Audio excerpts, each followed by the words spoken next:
welcome back sa ating channel, Nice at Shop. So ito nga po pala yung update, no, dun sa mga tissue culture plants, no, dahil nag-request yung isa sa mga viewer natin dito sa YouTube channel natin.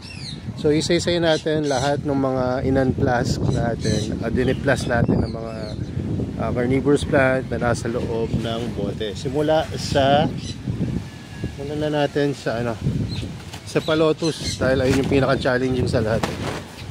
So nandito yung Cephalotus follicularis natin. At sa awa ng Diyos, may natira pang isa. So ano nangyari? So nagkamali tayo dito ng acclimation na binigla natin. Inakit agad sa taas, samantalang ang Cephalotus na ito galing sa bote. Dapat in-acclimate na natin ng maayos-ayos. Pero ito siya, buhay pa rin. At may mga picture siya pero maliliit. Sa tingin ko, ayun lang yung nabuhay. Hindi ko na naman chinek yung sa ibang part. Ayan na lang yung natin. Tissue cultured na galing sa bote na Cephalotus. Tapos bukod dyan, meron pa tayo Cephalotus dito. Pero hindi na yan galing sa tissue culture, no? Ito yung napasama lang. Nasa gabi. Ito. Ayan, ito. Napasama lang to nung bumili tayo ng pinikula sa Sarracenia. Pag-angat ko sa isang pinikula, merong Cephalotus. Hindi ko alam kung alam rin nung nagbenta sa akin yon, pero ayun, tinanim ko na. Quit na kasi siya ngayon sa carnivorous plant, kaya siguro sinama niya na lahat-lahat ng mga meron siya doon. At yan. So ito nga pala yung diniplas naman natin na diabolic horn, no? Diabolic trap yung pagkakapangalan natin dito, pero nagkamali tayo dahil kinorek tayo nung may-ari or yung pinagkuhaan natin. Diabolic horn daw ang talagang pangalan na ito. So ayan. Ayan na siya, yung nasa bote natin. Doon pala sa mga yung mga nag-aabang sa Cephalotus, okay, mag-alala.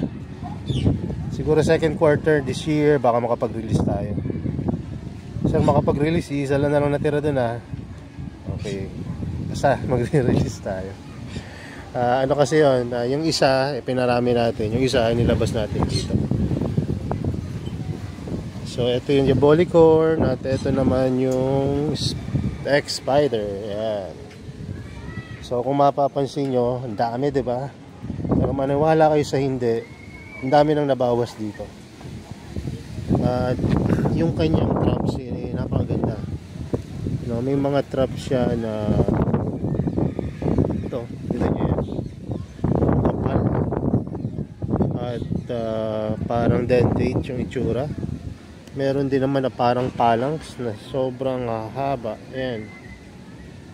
Kaya iba talaga, hindi mo maasahan pagka mga seed grown tapos tissue cultured. Iba-iba rin yung nalabas, no? Kasi nga true seeds to, hindi naman to true mother plant, no, na tissue culture. So galing sa buto to, pinatubo sa bote, nung tumubo na, hinati-hati na sa iba't ibang bote, kumbaga nireplas na, pinarami na. Tapos may nilalagay silang mga chemicals dyan para lumaki, dumami, magugat. So tatlong mga hormone yung nilalagay. Depende kung ano yung kinakailangan. So eto na yung X-Spider. Nasa naman sir yung napakarami nyo dati na yung nasa 20, 30, ilan ba yan? Napakarami nun mahigit 50 nga yata yan, nakalimutan ko na. So eto na yun, mga yun, no? Akala nyo lang kukunti yan, pero pag zoom in nyo yan, napakarami na po yan. At marami na rin akong nai-release.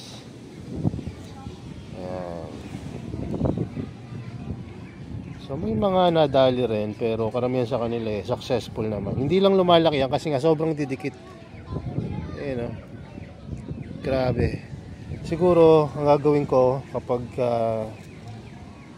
nagkaroon na ng pagkakataon, i-replant ko na yan sa mas maraming trays para mas may space sila. So ito yon, itong tray na to. Itong tray na to, puno ng BF3 niyan. Kung titignan nyo, ayan o. In nga natin para makita niya yan. kumpul-kumpul yan sila. Kumpul-kumpul. So, eto na, dalawang tray. Ito yung 1/4 na nabawasan ko na rin to. Kanina lang may bumili. Ayan.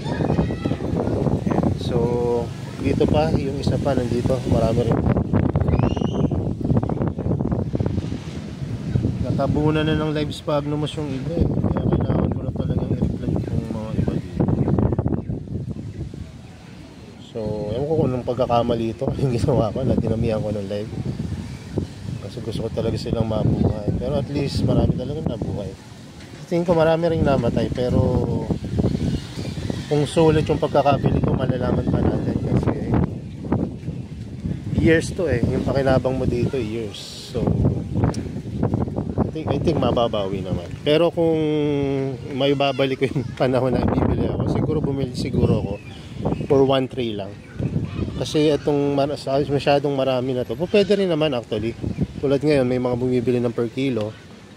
So Sunday ngayon, sa Martes may pupunta dito ng per kilo. Pwede yun. So bawi mo agad. Kaya lang yung process ng acclimation at paglaki ng halaman, it will take time rin talaga. So, biruin nyo to.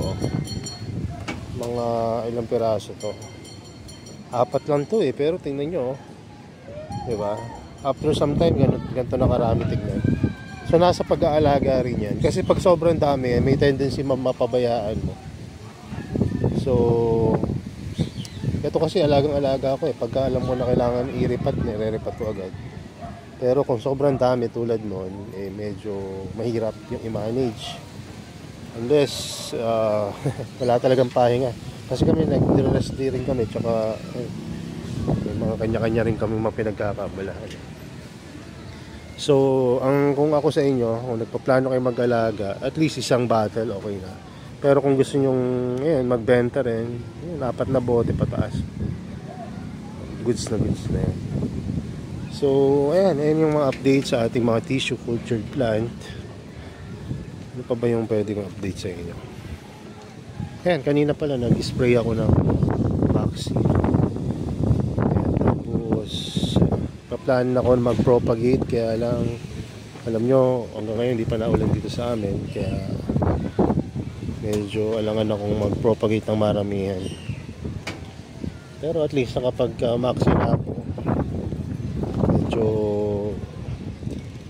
siguro anuhin ko na lang ulit, lalagyan ko ulit ng maxi after 2 to 3 weeks para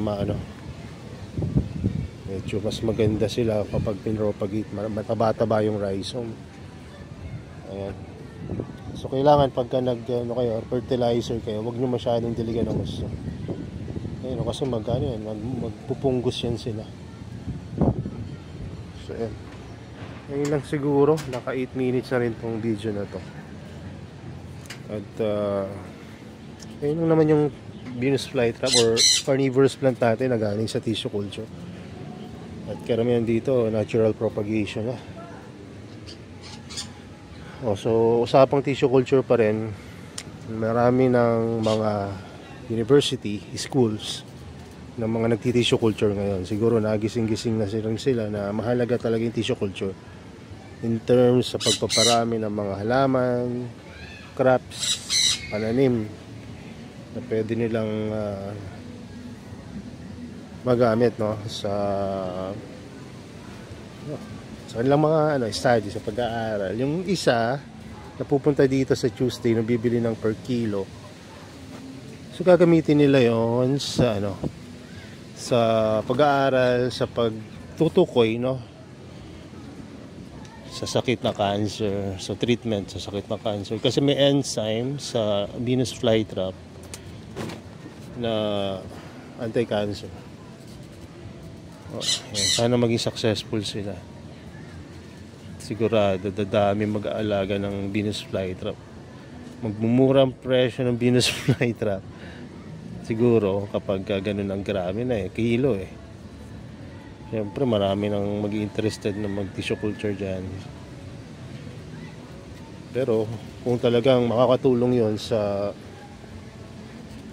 treatment ng cancer, diba? So it's all worth it.